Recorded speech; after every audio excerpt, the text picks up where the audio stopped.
up or something. That reminds me. But how did they discover it? How do you do, science won't allow for possibilities they can't test. They just, we're not even thinking about it, and then you can't prove it. They found in the universe, you can't test for something happened in the past, they found the echo of the Big Bang. You can look by what it produces. You can see by what the results are from it, you can test for that. This speech, I'm not exaggerating, over the last 40 plus years, has opened the door to the process for people to think and to question what Judaism is about by seeing the results, not just of the uniqueness of our story, Klal Yisrael, but that it was predicted and all the predictions are unnatural. I'll leave the rest for, a prediction that's, I predict something's going to happen as you expect to happen is ridiculous. It's a big deal. When something unique happens, there's plenty of uniqueness in the world. It's predicted and unnatural. And there's multiple predictions. For Thaler, who was given this speech for many years, past when he was in Ancient Torah, we bring Rav Thaler, besides for the experience there, he's also an alumnus from 35 years ago. It's also very important to start with him so that people know that he's not me. People still get confused, fat Haredi guy. Thaler, straighter, get that straight. I'm the fat one. I don't want them to think, let's get that straight now. So pay attention, open your eyes. Rav Amos said many, many years ago, so you guys can't handle the beginning of the year anymore, but he used to say, he said, on the first day, he used to give the intro to yeshiva, and he would say, we'd almost rather you guys get out of your fog and start to think, and then go off the derech, than just be a robot. Almost. So pay attention, think, get questions from it. We have the best staff here in the world. Drive them crazy. Deal with all your questions, with your issues, but do it looking for the truth. For Thaler.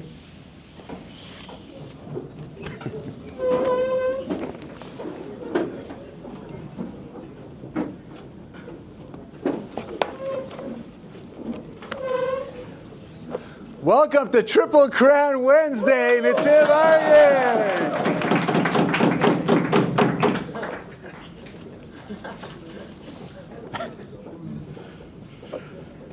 Well, just for the record, Thaler hates using this. He likes to do it the old-fashioned way, just where people think. And with, but we make him do it because you guys need some visual aids. Just, stay focused. Go ahead.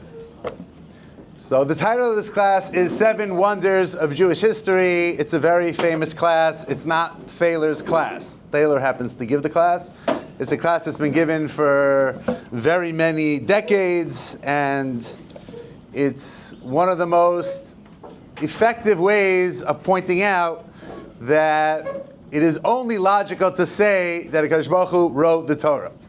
And we're going to go through the process over here, and obviously everyone's going to think for themselves and come out with their own conclusions. So, 7 wonders of Jewish history. These are 7 predictions that appear in the Torah that all came true. Each one of them is illogical. Each one contradicts the other one. Each one was predicted in the Torah thousands of years ago.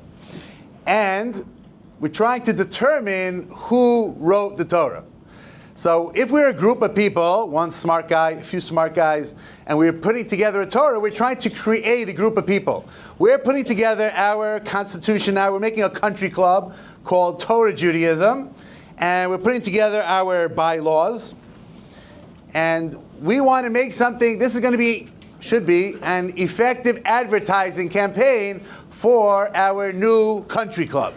So are the predictions that are put into this Torah something that's going to make people say, yeah, I want to join this group of people, this is for me. So we believe that the Torah was given at Har Sinai 3,300 years ago.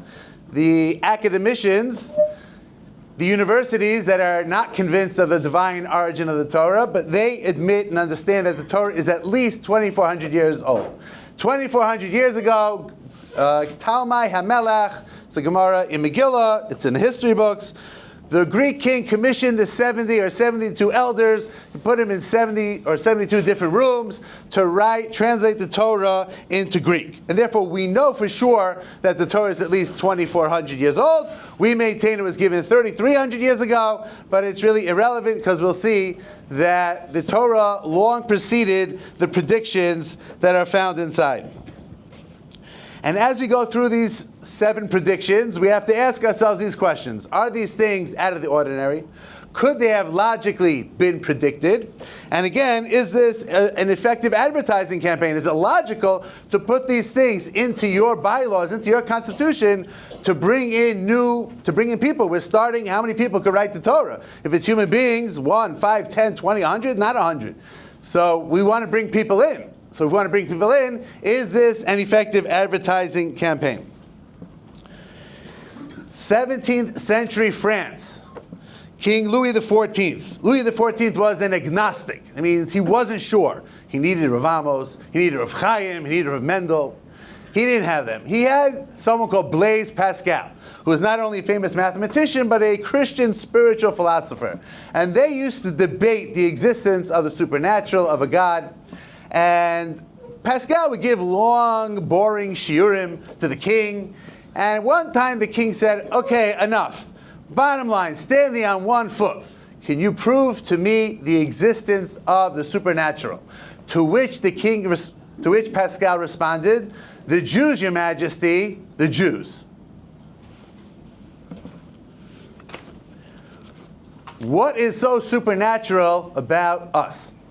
And this is the first of our 7, oh, here we go, wow, look at that. The first of our 7 wonders is that we learn Tanakh, we learn Gemara, we learn about all different types of Goyim, Ammon and Moab, in this week's Parsha, Amalek, and we have the Schus to be across from the Beis HaMikdash, and the Babylonians destroyed the first Beis HaMikdash, and the Roman Empire the second Beis HaMikdash, and we just had Hanukkah with the Greek Empire, and they're all gone. There's nothing left to any of them. And we are still here. You have Mark Twain on there somewhere? Yeah. Oh. So Mark Twain found this to be very significant. Mark Twain writes, 1899, the Egyptian, the Babylonian, and the Persian rose, filled the planet with sound and splendor, then faded to dream stuff and passed away. The Greek and the Roman followed and made a vast noise, and they are gone. Other peoples have sprung up and held their torch high for a time, but it burned out, and they sit in twilight now or have vanished. The Jew saw them all, beat them all, and is now what he always was, exhibiting no decadence, no infirmities of age. That's fancy English. No weakening of his parts, no slowing of his energies, no dulling of his alert and aggressive mind. All things are mortal, but the Jew. All other forces pass, but he remains. What is the secret of his immortality? We will get back to Mark Twain's question a little bit later. Now, in Bereshis, Bereshis 17:7.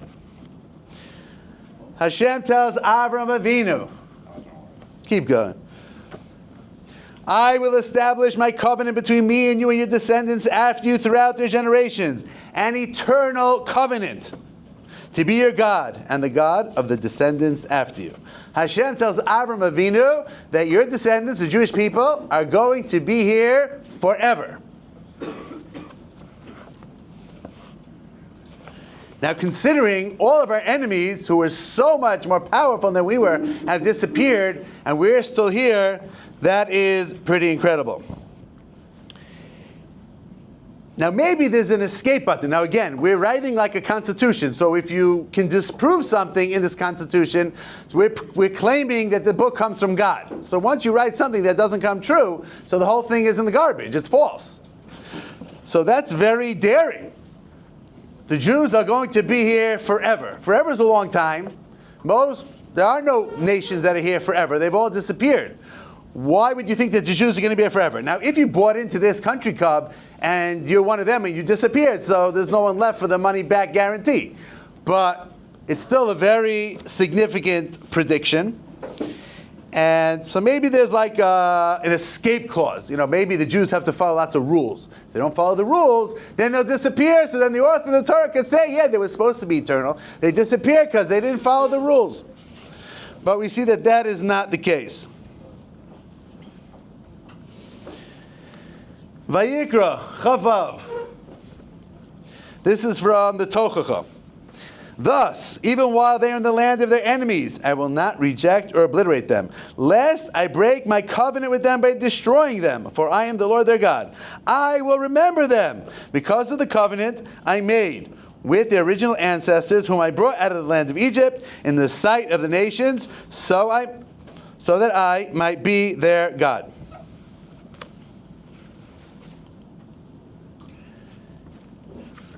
That means there's no escape clause. The Torah tells us the Jews are going to be here forever. There's a tochacha, which we're going to continue to discuss.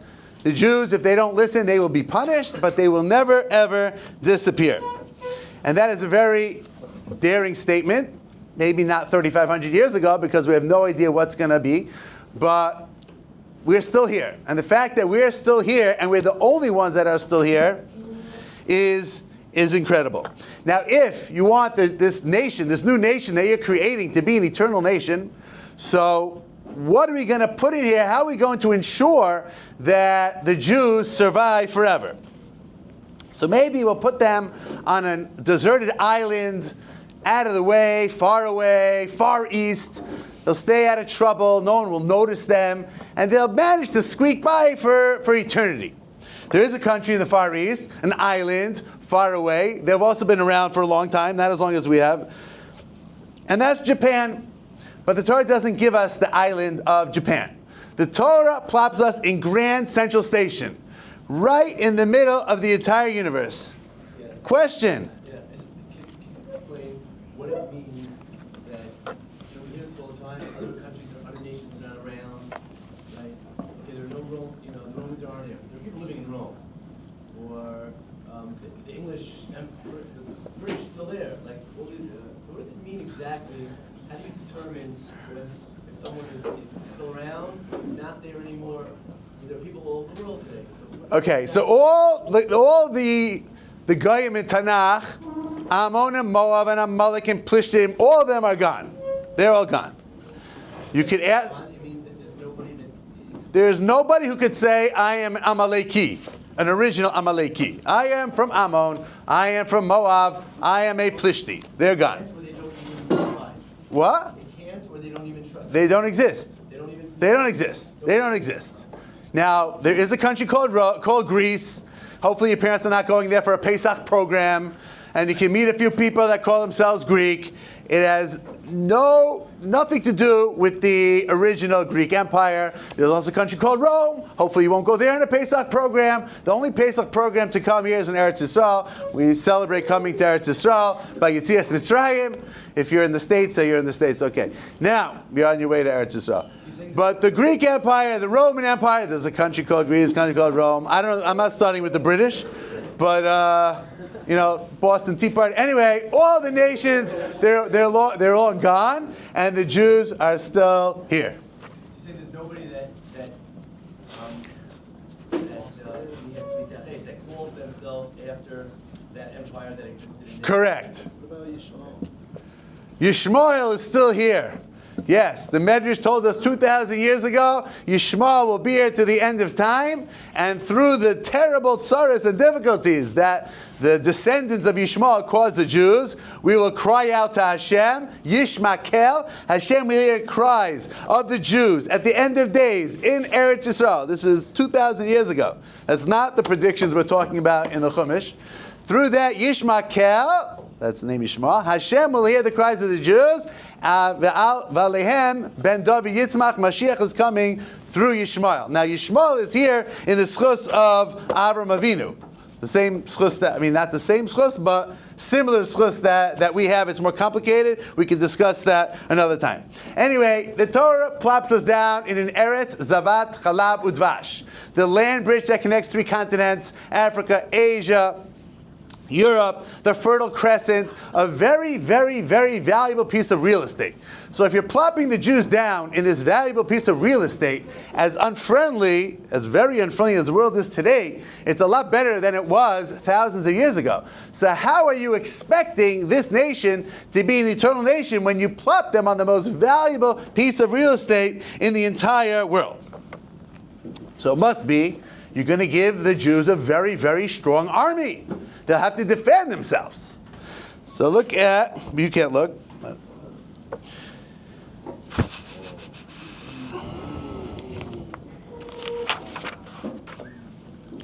Pasuk in Dvarim Dalid. No, Dvarim Chav Ches. Okay. Very strong army. Says the Torah, you will be torn from the land which you are about to acquire.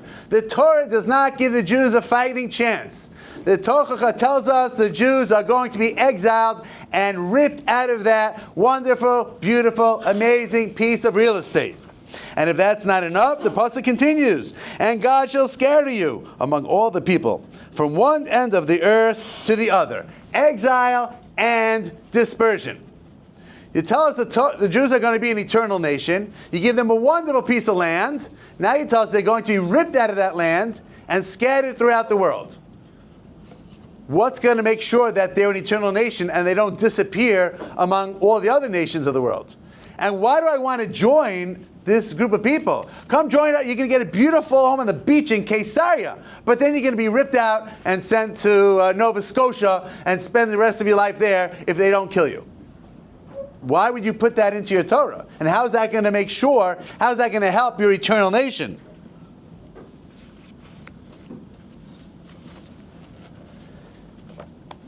So if you're going to rip them out of their nation, out of their homeland, and you're going to spread them throughout the world,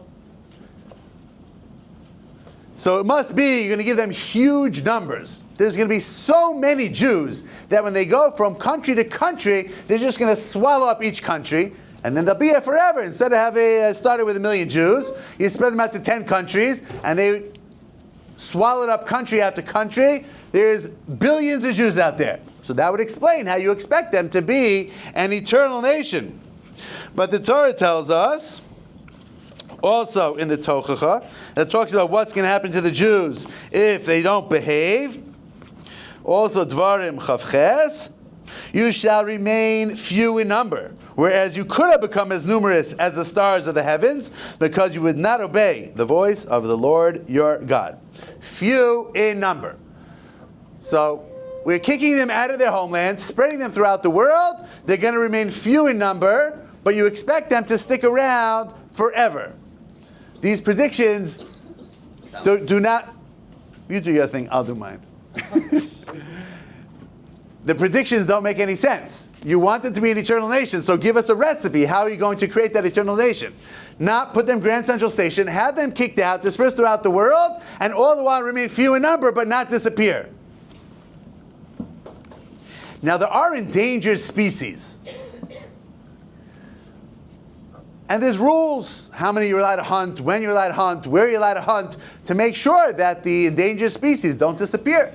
So the Jews are an endangered species, so the Torah should give very specific requirements to the host countries. When this nation is exiled and dispersed into your country, you have to take care of them, kid gloves, take good care of them. We don't want them to disappear. We got to make sure they stick around forever.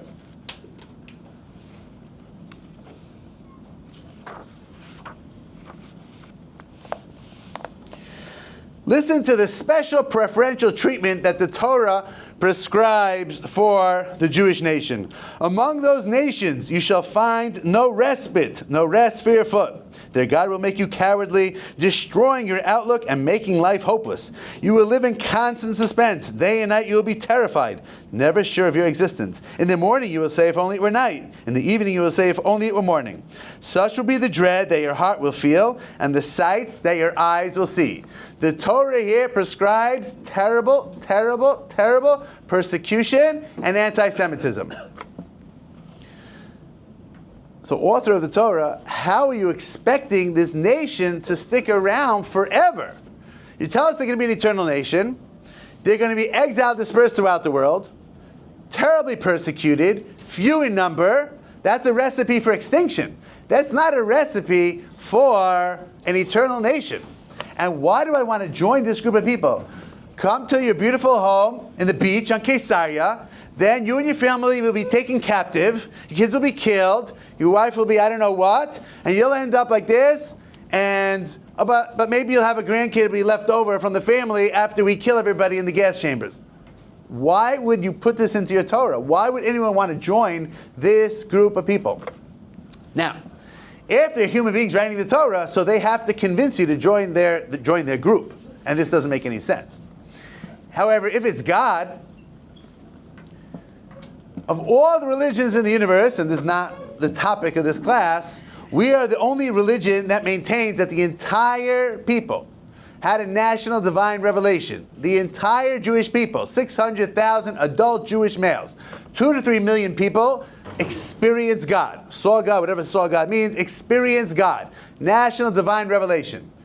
Now, God does not need to impress us. He took us out of Egypt. He took us to Har Sinai. We're at Har Sinai. He calls it like it is. He's not putting together an advertising campaign. Maybe you want to join my club. I'll be nice to you. I'll be good to you. God doesn't need to do that. They experienced 10 plagues. We're going through the parashios. Kriyas Yamsuf, Har Sinai. The Jews know the truth. They experience God. Perfect 100% clarity. So God now calls it like it is. Now it's clear. But when it's not so clear, and if you start to stray and do things that I don't like, you're going to get kicked into line. Because God does not need to impress us. He's not advertising. He's not trying to bring us in. He's brought us in. We're in. Now, the terrible persecution, anti-Semitism that we've experienced, and this used to be more historical. Unfortunately, we all remember very well what happened last year. It's something that is so mind-boggling. You have someone you don't like, you want to kill him, okay, that's not nice, we don't believe in that. But to kill men, women, children for no reason. You go back to, many of you are going to Poland, by the truckloads, by the cattle car loads of women and children for what? Because they're Jewish? So you want to say, so in Israel, we took their land. I mean, there was nobody living here, we'll get that. They haven't been living here for 2,000 years. But for what? For that you're killing women and children? The whole idea of anti-Semitism just makes no sense. The whole thing is totally nonsensical. It's like one big, we call it Jewish Gzeres HaKosov, one big decree from God that has no logic, makes no sense. And Jewish history for 2,000 years. We've been going through this for 2,000 years. Now, my name, as you well know, is Yaakov Thaler. I'm named after my grandfather. My father was born in Belgium, May 13th, 1940. The Nazis invaded Belgium May 10th, 1940. My grandmother was kicked out of the hospital. They were on the run. They had to wheel her in a wheelbarrow. And when the war started, they were on the run. Then they went back because the Nazis didn't start killing Jews everywhere until the final solution, which was a year later, 2 years later, whatever it was. They went back to Belgium, and then the men and the husbands and the wives, it was my grandmother and her sister with their babies, and the husbands. They split up with the plan of going through France and which was occupied by the Nazis, and getting into Switzerland, which was not a realistic plan at all. The husbands, my grandfather and his brother-in-law, they were caught by the French police, sent to the Nazis. My grandfather, after whom I'm named, was killed on a death march. He fell. And my grandmother and her sister miraculously, miracle after miracle, managed to get into Switzerland, and that's why I'm here. Now, many people are bothered by the Holocaust. Why me? Why us? Why were we so terribly killed? And I find that I like to flip the question, and why, and many of us, I think, can answer the same question. Why was I saved? What does God expect from me that I was saved? In very similar vein, after my son was blown up in Gaza last year, he asked my wife, why me? Which is a very obvious question when someone is going through terrible, terrible suffering. And my wife, in her brilliance, said, why was your life saved when your friend wasn't? Why do you have two legs and your friends don't? Why do you have two arms and your friends don't?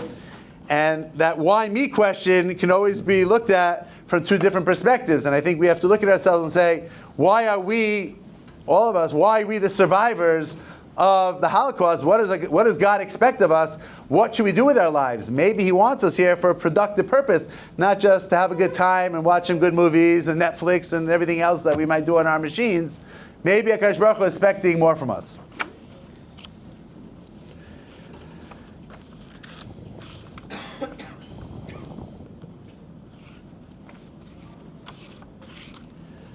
So we have our first four wonders.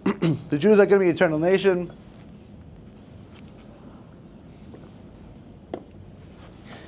They're going to be exiled, dispersed, terribly persecuted, few in number, but eternal.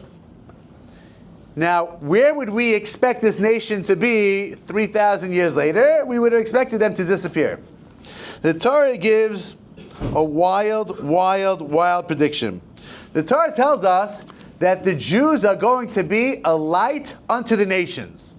A light unto the nations. He tells us they're going to be few in number. They're going to be terribly persecuted. What's going to make them a light unto the nations? That's ridiculous. It's very nice to be a light unto the nations, but you're not going to be a light unto the nations if you're a fraction of 1% of the world's population that everybody hates and everyone despises, and every few years they kick you out of your country, which is exactly what Jewish history is filled with. But this is what the Torah tells us, and we know that this is what happened. And there's different ways of understanding this. One is the fact that Avraham Avinu introduced monotheism to the world, and from there, Christianity, which is obviously questionable, but it's better than the bowing down to stuffed animals. And you have Islam, which is fully monotheistic. So, and the United States of America is built on what they call the Judeo-Christian ethic. And all Christianity is built off of Judaism. And lots of Islam is built off of Judaism. So the United States of America, the free Western world, is built off of ideals that come out of Torah. They're trying to change that now, and Donald Trump's trying to unchange that. But the tremendous, tremendous impact that this teeny, tiny, persecuted nation had is incredible. And if you look at secular fields, when I prepared this class, like 20 years ago before you were born, the Jews were 1/4% of the world's population, with 22% of the Nobel Prizes. That means their impact on society is 88 times, just given the numbers, 88 times what would be expected. Now, is that what the Torah means when it says light unto the nations? I don't know, but it's not a coincidence. Everything is from HaKadosh Baruch Hu, and you see the tremendous, tremendous impact in every single area. And that's why they get up. The Nazis get up and others get up. The Jews control the government. They control the media. They control Hollywood. They control this. They control that. The impact of this teeny, tiny, persecuted nation is incredible. And that's what the Torah tells us is going to happen. And, given the entire Jewish history, the whole thing is incredible.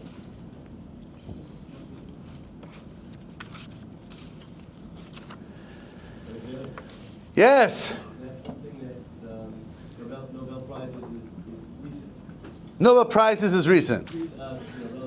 Relatively recent. 2,000 years. Is it something? Is there something similar to that? Earlier history, 500 years ago, 1,000 years ago, you could say the Jewish people were like the nation. In any way,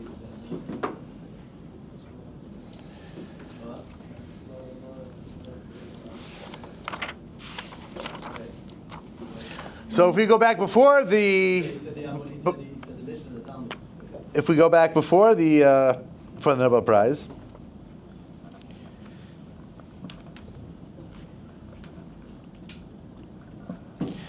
Mark Twain preceded Mr. Nobel, I believe. So that same article from Mark Twain, 1899. If the statistics are right, the Jews constitute but 1% of the human race. We're even less. We're a fraction of that. It suggests a nebulous, dim puff of stardust lost in the blaze of the Milky Way. Properly, the Jew ought hardly to be heard of, but he is heard of, has always been heard of. He is as prominent on the planet as any other people, and his commercial importance is extravagantly out of proportion to the smallness of his bulk. His contributions to the world's list of great names in literature, science, art, music, finance, medicine, and abstruse learning are also way out of proportion to the weakness of his numbers. He has made a marvelous fight in this world in all the ages, and has done it with his hands tied behind him. He could be vain of himself and be excused for it. So Mark Twain at the end of the 1800s is telling us that this is what's been going on already for centuries, the tremendous, tremendous impact that the Jews have had on society. Now, the next wonder is inherently contradictory. The Torah tells us, we know, that the Jews are going to go to an Eretz Zavat Chalav Udvash. The Jews are going to go to a land flowing with milk and honey. And 3,000 years ago, Josephus, 2,000 years ago, Josephus tells us that the land of Israel was in fact flowing with milk and honey.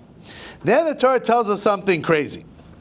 The Torah says that when the Jews are kicked out of the land of Israel, the land is going to shut down. It's going to shut down. And only when the Jews come back, the land's going to pick up. That's ridiculous. If it's a fertile crescent, if it's a fertile piece of land, then it's fertile. And if it's not fertile, it's not fertile. What does it matter who's living here? You have the United States of America. Oh, when the Indians are there, it works. The land works. When the Indians are kicked out, taken over a white European man, so then the land shuts down. No one said that. No one would say that. It's ridiculous. But that's what the Torah tells us. It's a land flowing with milk and honey when the Jews are here. When the Jews are exiled and they're not here, the land is going to shut down.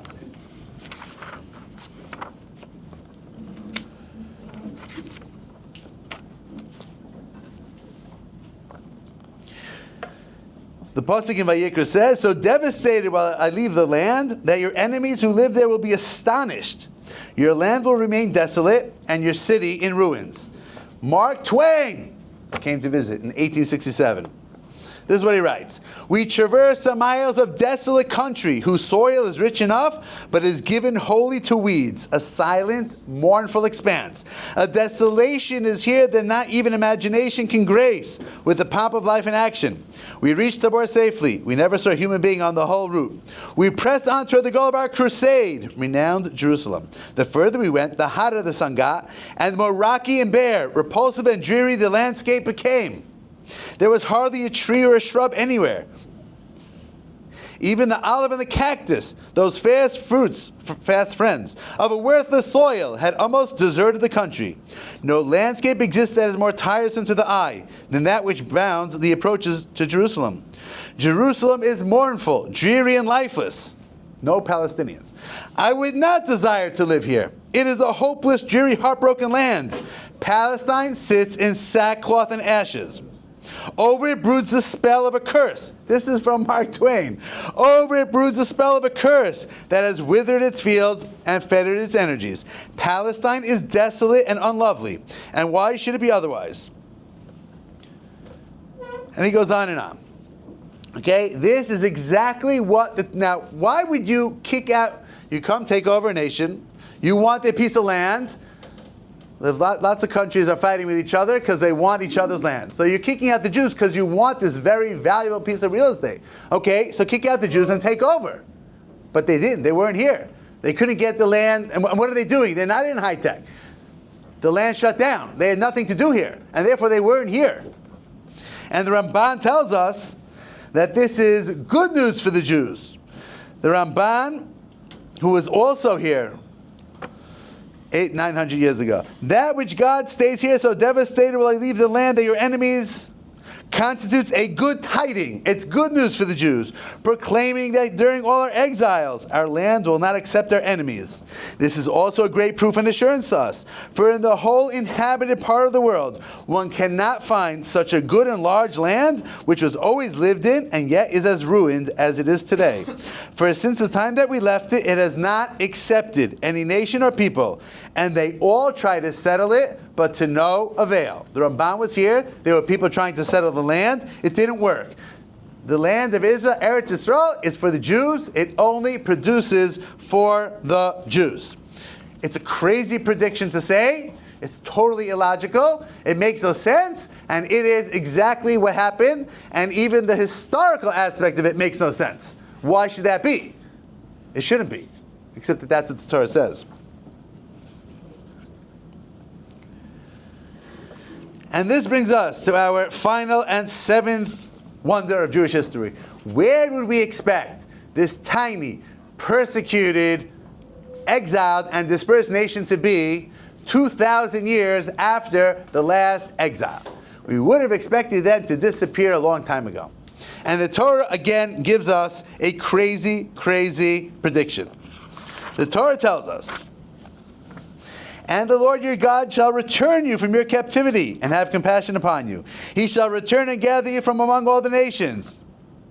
And the Lord your God will bring you into the land that your fathers inherited. You will acquire it, and he will make you even more prosperous and numerous than your fathers." The Torah tells us that at the end of the Jewish history game, the Jews are going to end up right back here in Eretz Yisrael where they started. That is a crazy, insane, illogical prediction. Now we're looking around and it makes sense to us. But 200 years ago, the Reformed Jews in Germany, they couldn't tolerate this. They crossed off all mention of Zion and Jerusalem from the Siddur. Here we are in comfy, cozy Germany. The Torah doesn't know what it's talking about. We're here to stay. We're here to stay in Germany. Germany is our fatherland. Berlin is our Jerusalem. That was the Reform motto 200 years ago. Because the prediction of the Torah and everything we say in the prayer book, it makes no sense. We cross it off, we erase it. It's ridiculous. And they're right. It's ridiculous. If it was written by human beings, it's ridiculous. Now, why would the Jews even want to come back? You take the inhabitants of Canada and you parachute them throughout the world. They want to go back home? Yeah, they want to go back home. The children want to go back home? Maybe. The grandchildren? The grandchildren want to go to Montreal and get a sweater. I went to Montreal and I got a grandma's sweater. Why would the Jews want to come back 2,000 years later? And this is exactly what the Torah tells us is going to happen. And we are privileged to be living in these cosmic times. We are living through the predictions of the Torah. And everything that was predicted makes no sense. They're going to be an eternal nation, but you're going to kick them out of the land, exiled, dispersed throughout the world, terribly persecuted, few in number. They're going to manage to have a tremendous impact on society. When they're in the land will be very fertile and very productive. When they're kicked out of the land will shut down. And 2,000 years after the Jewish history game, the Jews are going to come back to Eretz Yisrael. The only way to make any sense of this is to understand if the author of the Torah is also the author of history. Thank you.